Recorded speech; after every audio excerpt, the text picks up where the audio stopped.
स्त्रियांच्या जीवी होता अज्ञानाचा अंधार, क्रांतिज्योती तुम्ही दाविला ज्ञानाचा प्रकाश, शिक्षणाची ज्योत पेटून केला उद्धार, झेप घेण्या उंच खुले करून दिले आकाश, झेप घेण्या उंच खुले करून दिले आकाश. नमस्कार मान्यवर शिक्षक वृंद आणि माझ्या प्रिय मित्रमैत्रिणींनो, आज मी श्रेया इयत्ता 9वी अ तुमच्या समोर सावित्रीबाई फुले आणि आजचा समाज या विषयावर माझे मत मांडणार आहे. सावित्रीबाई फुले या भारतातील केवळ पहिल्या महिला शिक्षिका नव्हत्या, तर त्या समाज क्रांतीच्या दीपस्तंभ होत्या. आज मी इथे तुमच्या सगळ्यांसमोर उपस्थित आहे कारण एक स्त्री सुमारे 175 वर्षांपूर्वी संपूर्ण समाजाच्या विरोधात उभी राहिली होती. त्या काळाचा विचार करा, जिथे स्त्री म्हणजे चूल आणि मूल, शिक्षण म्हणजे फक्त पुरुषांचा हक्क आणि मुलगी शिकली तर समाज बिघडेल अशी धारणा होती. अशा या अंधारलेल्या समाजात ज्या स्त्रीने हातात पाटी घेतली, डोक्यावर दगड धोंडे झेलले आणि अंगावरती शेत सहन केले, पण तरीही शाळेचा रस्ता सोडला नाही, आणि अशी स्त्री म्हणजेच क्रांतिज्योती सावित्रीबाई फुले. त्यांचा जन्म 3 जानेवारी 1831 रोजी सातारा जिल्ह्यातील नायगाव या गावी झाला. त्यांचा जन्मदिवस आपण बालिका दिन म्हणूनही साजरा करतो. 1848 साली पुण्यातील भिडेवाड्यात महात्मा ज्योतिबा फुले आणि सावित्रीबाईंनी मुलींची पहिली शाळा सुरू केली. हा केवळ शिक्षणाचा प्रारंभ नव्हता, तर स्त्री मुक्तीची क्रांती होती.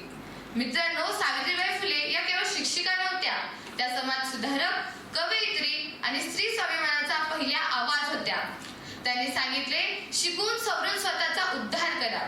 समजा त्या काळी सावित्रीबाई फुले यांनी हार मानली असती तर आज मी, तुम्ही हजारो मुली शाळेत, कॉलेजमध्ये आणि स्पर्धा परीक्षांमध्ये दिसल्या असत्या का? आजच्या समाजात आपण पाहतो, मुली प्रत्येक क्षेत्रात पुढे आहेत. त्या डॉक्टर, इंजिनियर, IAS, IPS बनत आहेत. आपण बऱ्याच मुलींच्या यशोगाथा ऐकतो, जसे अंतराळवीर कल्पना चावला, PT उषा, मॅरी कॉम, किरण बेदी, अजून अशा बऱ्याच मुली आहेत ज्यांनी आपल्या आयुष्यात यश प्राप्त करून समाजाला प्रेरणा दिली आहे. पण हे यश असे अचानक मिळाले नाही. हे सगळे सावित्रीबाई फुले यांच्या संघर्षाचे फळ आहे. पण प्रश्न असा आहे, आजही सगळ्या मुली स्वतंत्र, सुरक्षित आणि समान आहेत का? आजही काही ठिकाणी मुलींवर अन्याय होतो, त्यांच्या शिक्षणावर मर्यादा येतात आणि मुलगा मुलगी भेद हा आजही केला जातो. त्याच अन्यायाविरुद्ध त्या काळी सावित्रीबाई फुले यांनी आवाज उठवला होता. त्यांनी विधवांसाठी आश्रयस्थाने उघडली होती, बालहत्या थांबवण्यासाठी कार्य केले होते आणि समाजाने नाकारलेल्या स्त्रियांना आधार दिला होता. म्हणून सावित्रीबाई फुले यांचे विचार आजही तितकेच महत्त्वाचे आहेत. त्यांनी केवळ शिक्षण दिले नाही, तर विचार करण्याची ताकद दिली आहे. त्यांनी सांगितले की अन्यायाविरुद्ध उभे राहणे हाच खरा मानव धर्म आहे. आजच्या या समाजात आपल्या काय जबाबदाऱ्या आहेत? जसे मुलगा मुलगी समान आहेत हे विचार आचरणात आणणे, शिक्षण केवळ नोकरीसाठी नव्हे तर समाज सुधारण्यासाठी करणे आणि कोणत्याही प्रकारच्या अन्यायाविरुद्ध आवाज उठवणे. आजचा हा समाज बाह्य रूपाने आधुनिक झाला आहे, पण विचारांनी अजूनही प्रगत झालेला नाही. म्हणूनच आजकाल मुलींना गर्भाशयातच मारले जाते, मुलांना चांगल्या इंग्लिश मीडियमच्या शाळेत पाठवले जाते आणि मुलींना झेडपी शाळेत पाठवले जाते. सावित्रीबाईंनी दिलेले शिक्षण म्हणजे केवळ अक्षरांची ओळख नाही, तर विचारांची जाणीव आहे. अन्याय ओळखणे आणि त्याविरुद्ध आवाज उठवणे म्हणजेच खरे शिक्षण आहे. मित्रांनो, सावित्रीबाई फुले यांचा लढा केवळ महिलांसाठी नव्हता, तर मानवतेसाठी होता.